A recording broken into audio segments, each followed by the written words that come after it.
Assalamualaikum warahmatullahi wabarakatuh. Semangat pagi untuk anak-anak semua. Saya selalu berdoa, selalu berharap mudah-mudahan kalian tetap sehat walafiat, sehat lahir dan batin, sehingga dapat mengerjakan tugas-tugas yang diberikan oleh Bapak Ibu guru di rumah dengan baik. Baiklah anak-anak sekalian, untuk kali ini kita lanjutkan pembelajaran daring kita. Kalau kemarin kita belajar tentang liga dinamis, maka untuk kali ini kita lanjutkan belajar tentang getaran. Tentunya kalian sudah tahu semua tentang getaran itu. Misalnya ini Pak Parno bicara, maka kalau dipegang tenggorokannya itu bergetar. Kemudian kalau ada sound system yang berbunyi itu juga bergetar, dan masih banyak lagi yang lainnya. Maka definisi daripada getaran di sini secara singkat saja adalah gerak bolak-balik yang terjadi secara berulang-ulang dan teratur. Jadi saya ulangi, getaran adalah gerak bolak-balik yang terjadi berulang-ulang dan teratur. Karena terjadi secara teratur, maka getaran sering juga disebut gerak berkala atau gerak periodik. Coba kita perhatikan untuk gerakan sayap lebah. Ketika lebah itu bergerak, maka sayapnya kita perhatikan itu geraknya adalah bolak-balik. Maka itu merupakan contoh daripada getaran.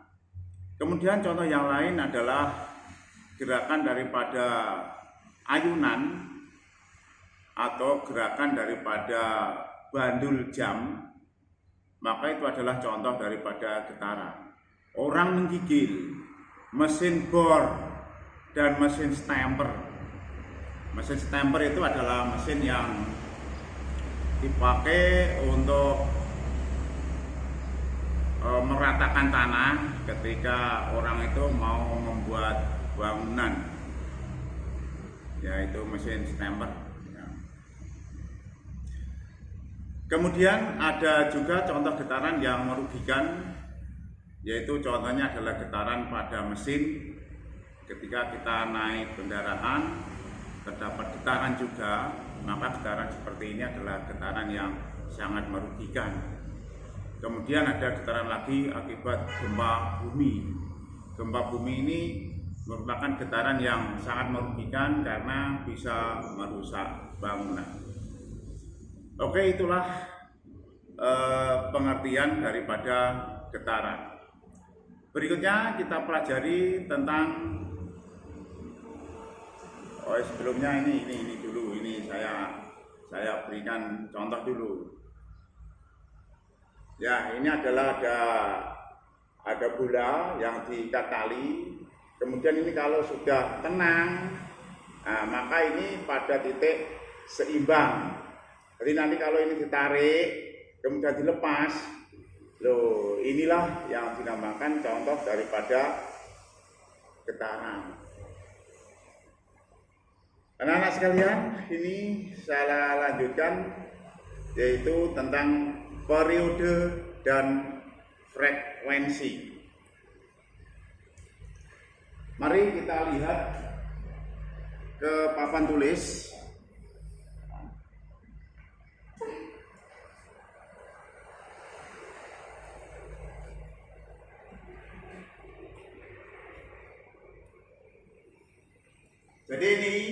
Jadi tadi bola ini digantung seperti ini, pada posisi B namanya titik seimbang. Kalau nanti pada posisi A dan C, maka itu namanya menyimpang dari titik seimbang. Sekarang yang perlu diperhatikan dalam getaran ini adalah pengertian daripada satu getaran.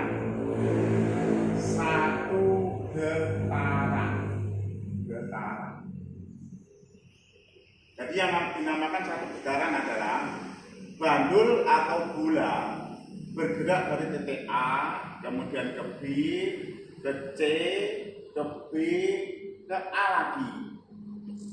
Jadi bandul bergerak dari A, kemudian ke B, ke C, ke B, dan ke A lagi. Kalau diawali dari B, misalnya bandul bergerak dari B, C, B, dan ke A, dan ke B. Inilah yang disebut satu getaran. Kemudian yang dikatakan daripada periode, pengertian periode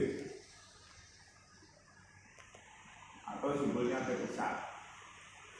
Periode itu adalah waktu yang dibutuhkan oleh benda untuk bergetar satu kali. Jadi benda itu bergetar satu kali, kemudian waktunya berapa? Itu namanya periode. Jadi contohnya ini benda bergetar dari A, B, C, B, A, itu membutuhkan waktu berapa detik. Itulah yang namanya periode. Kalau dituliskan dalam rumus atau secara matematis, periode adalah waktu yang dibutuhkan oleh benda untuk sekali atau satu kali bergetar. Satuannya adalah sekon. Kemudian yang berikutnya adalah frekuensi atau F. Frekuensi adalah banyaknya getaran atau jumlah getaran tiap satuan waktu atau jumlah getaran tiap detik. Secara matematis ditulis ini F-nya F kecil, N per T. Satuannya adalah Hertz. Kalau kita lihat hubungan antara periode dan frekuensi, hubungan periode dan frekuensi adalah, kita lihat T besar, T kecil per N, F sama dengan N per T kecil. Sehingga terdapat hubungan antara periode dan frekuensi, bahwa periode adalah seperfrekuensi atau frekuensi sama dengan seperperiode. Saya berikan contoh soal.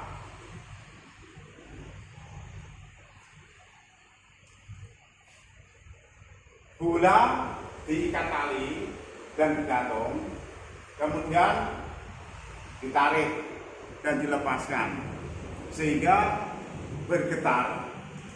Jadi menurut gambar itu bergetar dari C, B, A, B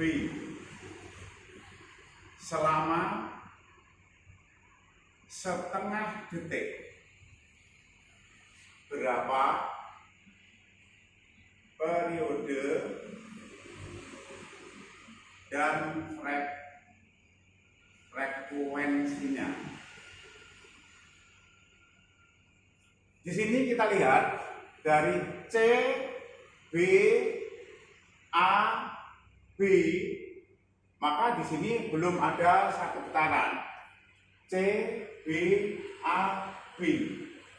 Kalau sampai C lagi berarti satu getaran, karena berhenti sampai B maka belum ada satu getaran.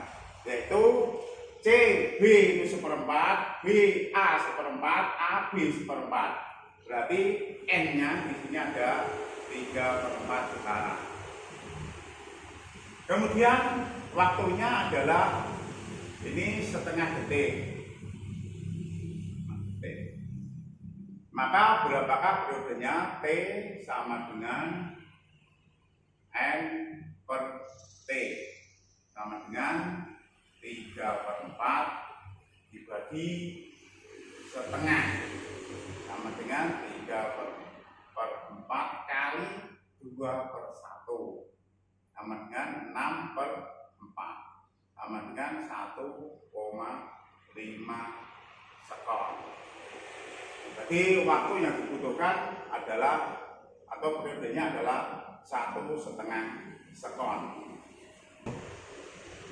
Ya, ini kita cek dulu tadi periode N per T ini, maaf ada kesalahan, ini adalah frekuensinya hari ini. Frekuensinya adalah N per T. Ya, kita hitung ada 1,5 Hz, bukan sekon. Ya. Kemudian kalau ditanya periodenya, nanti periode itu sama dengan 1/n. Berarti sama dengan 1/1,5 1/3/2 sama dengan 2/3 sekon.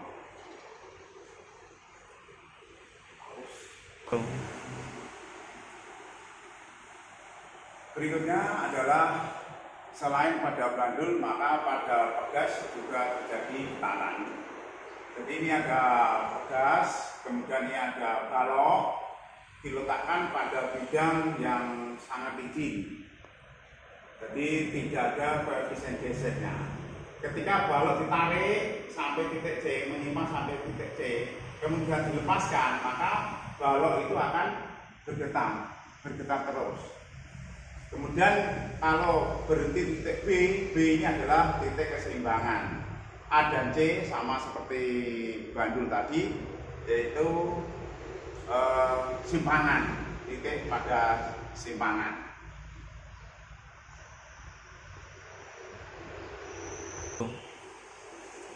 Berikutnya kita lanjutkan, yaitu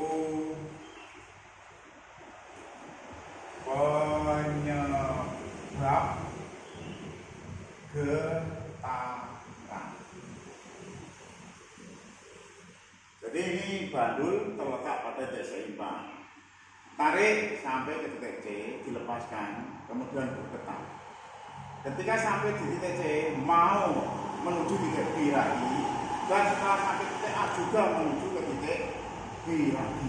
Jadi selalu menuju titik B, baik di posisi A maupun di posisi C. Kemudian mengapa demikian, kok bisa kembali dari C menuju B? Kalau sudah sampai di A kok bisa kembali ke B? Karena di sini adanya F atau gaya, yaitu namanya gaya pulih. Di gaya pulih adalah gaya untuk mengembalikan benda ke posisi semula atau ke posisi pada titik seimbang.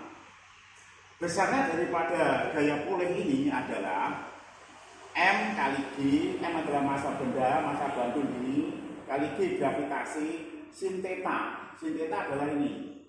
Jadi sudut yang dibentuk antara B sampai C. Kalau ini theta, saya tarik lurus, ini saya tarik lurus, ya, ini juga theta. Karena ini berseberangan, maka sudut ini besarnya sama-sama theta. Sehingga berlaku sinus, bukan kosinus. Jadi besarnya gaya pulih adalah M kali G kali sin theta. Contoh soal. Seperti gambar itu, jika massa bola misalnya 0,2 kg, kemudian sudut antara B dengan C disebut theta, ya, 30 derajat, maka berapakah besarnya gaya pulih itu? Jawab, F sama dengan M kali G kali sin theta. M nya 0,2, G nya 10 kali sin 30 sama dengan ini 2, sin 30 setengah sama dengan 1 Newton. Jadi besarnya gaya pulih itu adalah 1 Newton. Untuk pegas ini juga punya gaya pulih, yaitu dirumuskan besarnya F sama dengan K kali delta X. K adalah konstanta pegas dalam satuan Newton per meter. Kemudian delta X adalah simpanan, satuannya adalah meter. Delta X itu berarti di sini menurut gambar ini adalah AB atau BC. Untuk gaya pulih ini bernilai negatif. Karena apa bernilai negatif? Karena berlawanan dengan arah gandulnya. Jadi kalau gandulnya arah ke C, maka dia menuju ke B. Oke.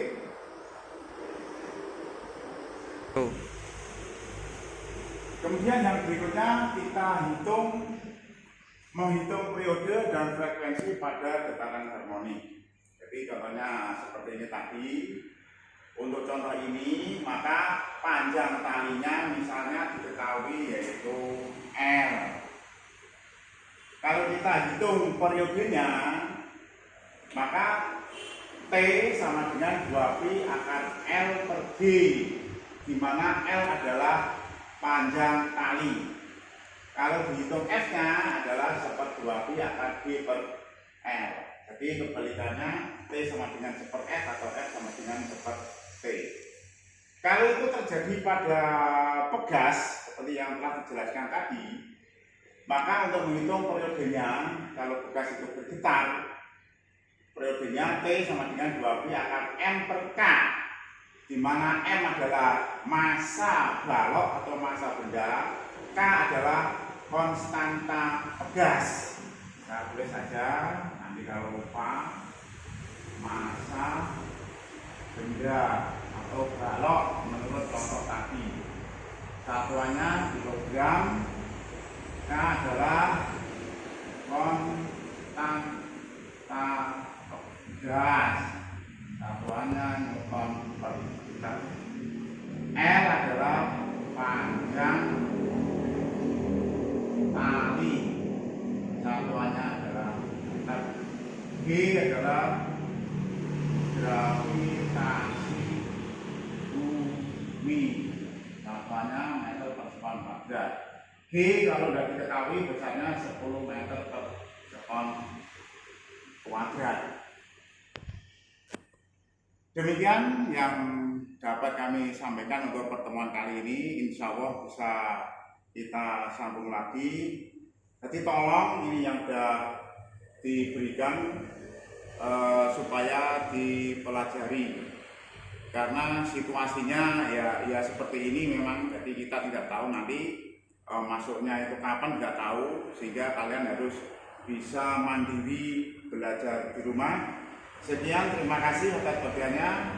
Assalamualaikum warahmatullahi wabarakatuh.